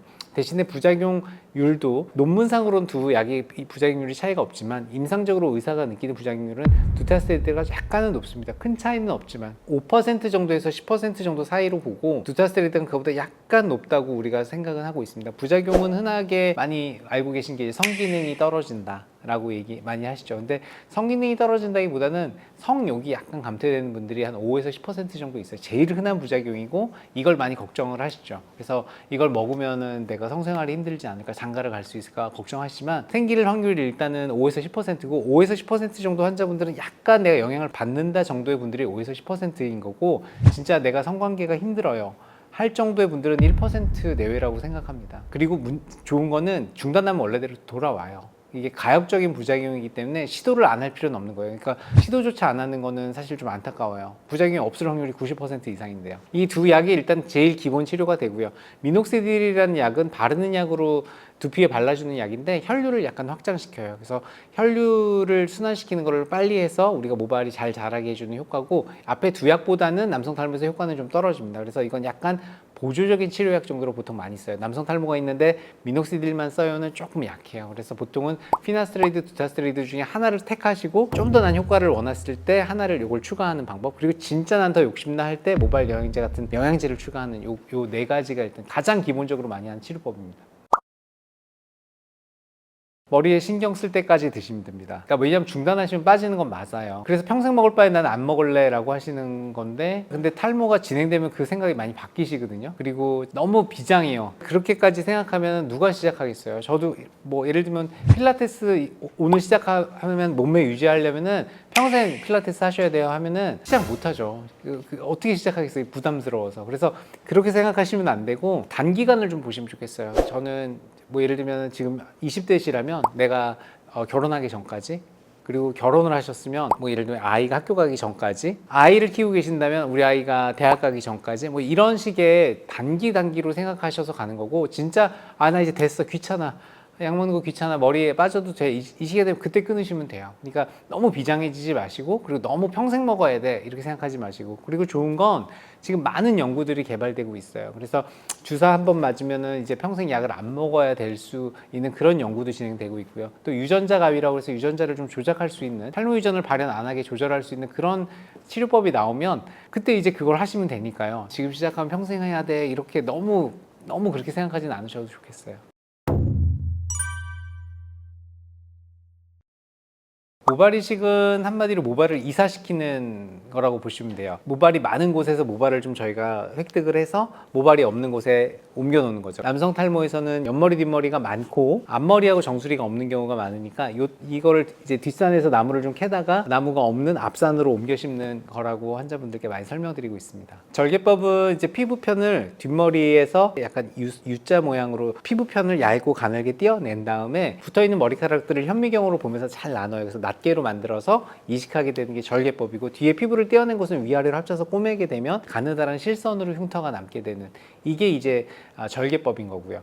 비절개법은 우리가 치과에서 윙하고 우리 이빨 충치 치료할 때 쓰는 그런 도구 아시죠? 머리카락 하나가 들어갈 정도의 아주 작은 원통을 만들어서 머리카락이 있으면 하나씩 저희가 캐내는 거라고 보시면 돼요. 뿌리까지 뽑아내는 겁니다. 오늘 착각하시는 분들은 이제 머리카락을 우리가 그냥 뽑듯이 이렇게 뽑아서 이식하는 게 비절개라고 생각하시는 분들인데, 그건 아니고 그런 드릴을 이용해서 머리를 하나씩 캐내야 돼요. 그래서 아주 작은 펀치라고 저희가 부르거든요. 그래서 그렇게 하는 게 비절개법인데, 절개법의 장점은 일단은 모낭에 조직을 많이 붙여서 이식할 수 있기 때문에 약간 어느 정도 안정성이 조금 더 있다는 게 장점이고, 머리카락을 기본적으로 안 깎고 하기 때문에 티가 조금 덜 난다는 게 장점이에요. 대신에 꼬매는 행동이 있기 때문에 아무래도 환자분들이 그 꼬매는 거에 거부감이 있는 분들은 비절개법을 택하는 게 좋을 수도 있고요. 하나하나 캐내는 것보다 조금 더 시간이 짧게 걸려서 환자분들 비용이 좀 저렴합니다. 그래서 이런 부분에서는 절개법이 낫고요. 비절개법은 아무래도 절개를 가하는 행동이 없기 때문에 통증이 좀 적고요. 그리고 흉터가 선으로 안 남고 작은 점들로 남기 때문에 눈에 조금 덜 띄어요. 그래서 이런 것들이 장점이 돼서 흉터나 통증에 신경을 쓰시는 분들은 비절개법이 조금 더 낫습니다. 뒷머리의 성질을 가지니까요, 계속해서 갑니다. 뒷머리도 우리가 나이가 들면 숱이 줄듯이 이식모도 나이가 들면서 개수가 줄어들긴 하지만 다른 탈모 부위에 비해서 가장 오래 남는 머리입니다. 그게 옆머리하고 뒷머리를 이용하는 이유가 가장 오래 가기 위해서 그쪽 모발을 쓰는 거고요. 그래서 이식된 모는 거의 뒷머리랑 운명을 같이 한다고 보시면 되고요. 최근에 연구에서는 10년 정도 모발 이식한 거를 해봤더니 한 5에서 7% 정도 모발이 줄었다. 근데 그건 일반적인 노화하고도 같거든요. 그래서 이식모는 거의 뒷머리하고 비슷하다. 거의 그래서 유지가 오랜 기간 된다. 가장 내가 갖고 있는 모발 중에 강한 모발을 가져오는 거기 때문에 오래 유지가 된다. 이렇게 보시면 될 것 같아요. 그 말은 틀린 거는 아닌데 그렇다고 우리가 방치를 그렇게 하지는 않을 거니까요. 그러니까 M자가 비었을 때 M자만 딱 수술을 하게 되면 그리고 나머지 모발이 싹 빠지게 되면 원래 있던 머리들은 탈모가 일어나겠죠. 약을 먹지 않거나 탈모가 급격하게 진행되면 악화가 되겠지만 얘는 뒷머리랑 성질을 같이 하니까 뒷머리, 옆머리는 유지되고 있으니까 얘도 남아있겠죠. 그 틀린 말은 아니지만 그거는 아주 초기에 모발 이식으로 모든 걸 해결하려고 하는 우리 20대 초반에 M자 요만큼 있는 친구들이 모발 이식하러 올 때 모발 이식을 좀 천천히 하자. 왜냐면 여기만 하면 여기만 남으니까 조금 더 기다렸다가 우리가 조금 더 진행되거나 아니면 상황을 보고 하자고 얘기할 때 설명드리는 말이지 모발 이식을 M자 하면 안 돼 라고 얘기 드리는 말은 아닙니다. 생활 습관들을 어떻게 해야 되느냐, 탈모가 안 생기려면 그러니까 많이 물어보시는데 전 4가지를 항상 말씀드리고 있습니다. 첫 번째는 숙면이에요. 잘 주무시는 게 탈모에 되게 중요합니다. 면역력하고도 관계가 있고요.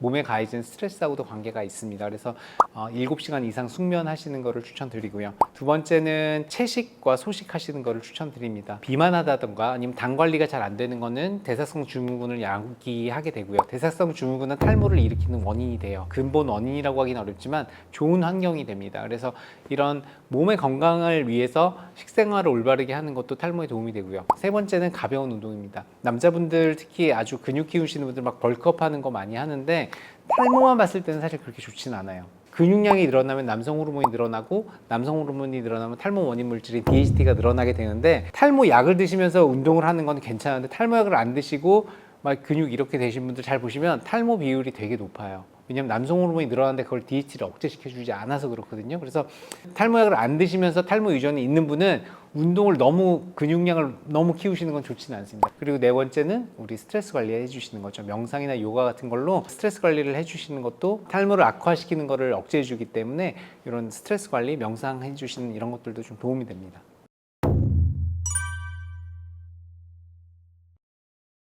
남성 탈모에 보조적으로 우리가 먹을 수 있는 것은 모발을 구성하는 성분들인데요. 모발을 구성하거나 모발 생성에 도움이 되는 게 대표적으로 비타민 B군이 있습니다. 비오틴이 B7인데요. B7.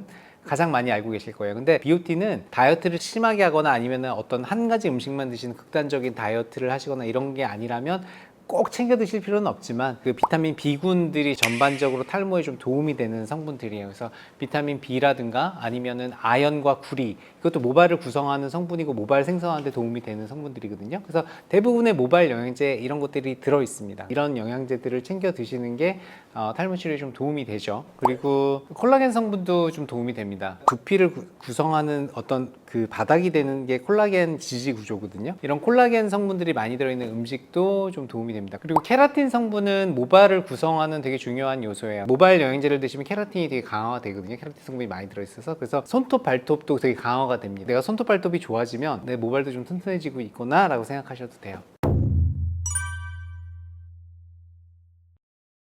딸은 아빠를 닮는다랑 비슷한 질문인데요. 꼭 그렇지 않죠. 그리고 보통 탈모는 우성 유전이기 때문에 엄마는 잘 안 나타나니까 외삼촌이나 외할아버지가 있으면 되게 확률이 높아져요. 그래서 세대를 건너서 나타나는 것은 아니다. 그것은 아닙니다. 약간은 도움이 됩니다. 그러니까 뭐 원래 먹었을 때 좀 의미가 있는 성분들인 건데 매일 샴푸를 해주니까 약간 성분들이 누적돼서 누적 효과가 좀 있기는 한 것 같아요. 그러나 엄청난 걸 기대할 수는 없지만 안 쓰는 것보다는 그래도 조금 낫다 정도입니다. 두피 타입에 따라 좀 다르긴 한데요. 머리를 진짜 병적으로 많이 감는 거 아닌 이상은 샴푸를 많이 해도 탈모가 일어나지 않아요. 그거는 마치 어차피 떨어질 낙엽인데 나무를 조금 더 흔들어주는 행위이긴 합니다. 샴푸를 한다는 거. 그러나 나무를 안 흔든다고 낙엽이 안 떨어지는 건 아니니까 샴푸를 할 때 머리가 카락이 많이 보이니까 좀 오해하시는 것 같아요. 샴푸 때문에 빠진다. 그게 아니라 어차피 빠질 머리입니다. 놔뒀어도 하루 이틀 안에 빠졌을 머리인데 샴푸하면 조금 더 나무를 흔들었으니까 조금 빨리 빠질 수는 있겠지만 어차피 빠질 머리고 그러니까 샴푸를 하는 행위 자체를 두려워할 필요는 없어요. 어떻게 되냐면 탈모가 진행되는 거를 탈모약이 막아주는 거예요. 근데 그게 이제 쌓이는 거죠. 제가 제 방에 뚝을 쌓는 거라고 얘기하거든요. 우리가 원래 계속 넘치고 있었는데 우리가 뚝을 쌓았어요. 그래서 물이 넘치지 않게 이제 해줬죠. 근데 약을 먹지 않는 건 뚝을 터트리는 거거든요. 그러면은 한꺼번에 물이 쏟아져 나오죠. 전체적인 물량은 같아요. 그게 막아주다가 터지니까 그 순간에 그거를 느끼는 거예요. 그 약을 먹다 끊으면 느낄 뿐이지 더 많이 빠질 수는 없습니다. 최소한 더 낫기는 해요. 중간에 한 번이라도 쉬었기 때문에 진행을 조금이라도 늦췄으면 늦췄지 더 많이 시킬 수는 없어요. 탈모에는 골든타임이 있어요. 그래서 빨리 치료하실수록 회복할 수 있는 가능성이 되게 높습니다. 그러니까 혼자 괴로워하지 마시고, 그리고 병원에 온다고 해서 뭐 특별하게 막 수술을 막 시키거나 억지로 필요 없는 치료를 하거나 그러지 않아요. 일단 검사만 받아보셔도 되거든요. 내 상태가 어떤지 평가하고 정기적으로 내 상태를 혼자 체크하셔도 되고, 병원에 오면 좀 더 도움을 드릴 수 있고요. 그래서 체크를 하시다가 본인이 인지하시면 돼요. 아, 나 진짜 탈모구나. 그때 탈모 약부터, 일단 탈모 약 드시는 건 어렵지 않고 비용도 많이 안 들어가요. 한 달에 제네릭이라고 알려지는 카피약 드시면 한 달에 10,000원, 20,000원이면 이제 하실 수 있습니다. 그래서 두려워 마시고 가까운 병원에 가셔서 탈모인지 확인부터 하시고, 그리고 탈모가 맞다면 간단하게 치료부터 시작하셨으면 좋겠습니다.